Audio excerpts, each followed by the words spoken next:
Comment obliger votre mari à vous offrir des fleurs pour la Saint-Valentin? Bonjour, je suis Anna Gass, la fondatrice d'Apprendre les bonnes manières. Question sur le thème de la Saint-Valentin. Comment pouvez-vous obliger votre mari à vous offrir des fleurs le 14 février? Réponse, vous ne pouvez pas.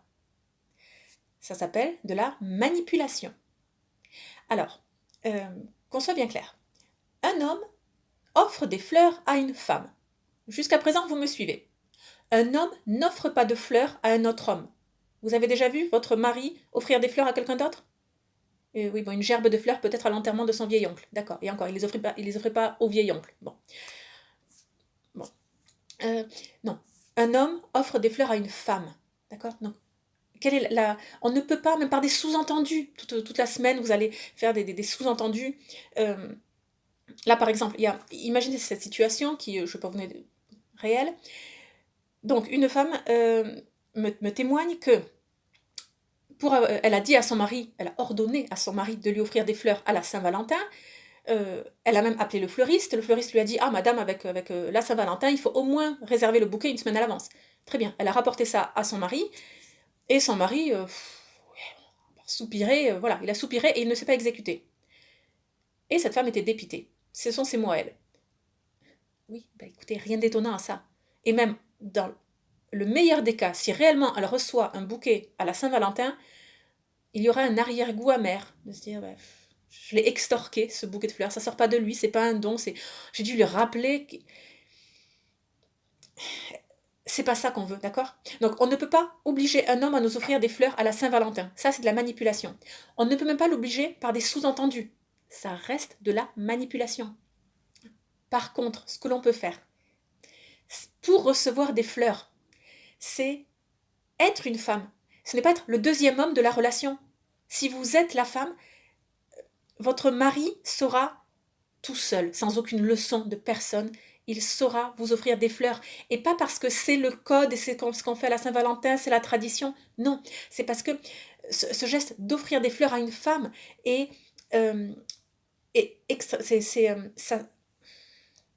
c'est comme votre petit garçon qui ramasse une pâquerette, il a 4 ans, il a une pâquerette, et puis spontanément il va la porter à sa maman. Tiens maman, c'est pour toi. Parce que la pâquerette, c'est quelque chose de tellement beau, ça lui rappelle la plus belle femme qu'il connaît, sa maman, et il veut lui faire plaisir, et il sait que la pâquerette lui fera plaisir.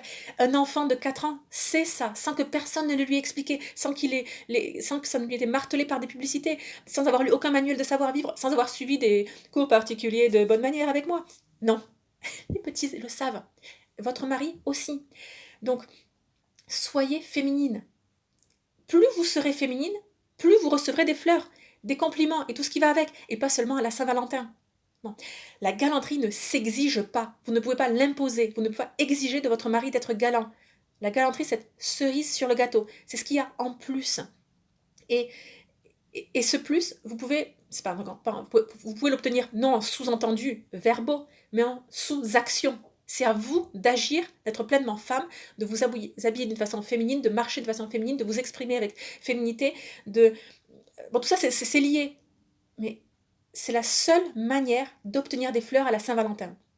Je me souviens, il y a quelques années, une de mes amies sur Facebook avait posté les rentrées du travail le soir à Paris, et elle a pris une photo d'hommes qui étaient devant un fleuriste la nuit, donc c'est sombre. Ils étaient encore tous alignés dans la rue sous la pluie, sombre, à 8 degrés, il fait super froid, et ils attendent. Le fait est que, à notre époque, vous ne pouvez pas obliger un homme à vous offrir des fleurs. Si ces messieurs-là, par 8 degrés, le soir, à 19h, à 20h, sont dans une file d'attente pour acheter un bouquet de fleurs à $1 million, c'est parce qu'ils le veulent. C'est parce qu'ils savent qu'ils vont rentrer chez eux et que ce bouquet de fleurs fera tellement plaisir à leur femme. Et c'est ça qu'ils veulent. Et ils sont prêts justement à endurer le froid, la fatigue, l'argent colossal, parce que les budgets, parce que les bouquets sont très chers à la Saint-Valentin. Et ils font ça. Parce qu'ils pourraient très bien rentrer chez eux et puis dire à leur femme: bon, je t'amène en week-end dans un mois, tiens, on se fait livrer aujourd'hui, les sushis, c'est ce que tu préfères, tiens, je te cuisine quelque chose. Enfin, ils pourraient, en fait, compenser ce manque de bouquet de fleurs par une solution de dernière minute, d'accord, même commander un truc sur Internet. Vous voyez ce que je veux dire? À l'heure actuelle, il y a tellement de possibilités de compenser cela. Et d'ailleurs, ça ferait aussi plaisir à madame. Que non. Lui, il veut le bouquet de fleurs. Et il est prêt à endurer tout cela pour voir les yeux de sa femme briller. Et ça, madame, ce don réel de soi, vous ne l'obtiendrez qu'en vous donnant vous-même, que par la féminité.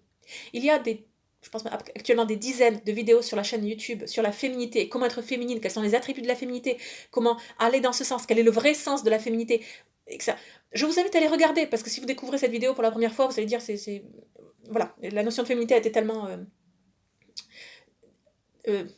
privée de substance par les médias que ça ne veut plus rien dire. Donc regardez le sens de la féminité, c'est par opposition à la masculinité, c'est quelque chose de propre. Bon. Allez, très bien. J'espère que cette vidéo vous a plu. Je vous renvoie également à la vidéo « Pourquoi votre mari ne vous offre-t-il pas de fleurs ?» J'y explique d'une autre façon cette même problématique. Vous trouvez facilement cette vidéo en tapant la recherche dans la barre YouTube ou Google.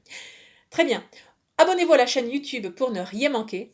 Et surtout, n'oubliez pas, la bienséance fait la différence.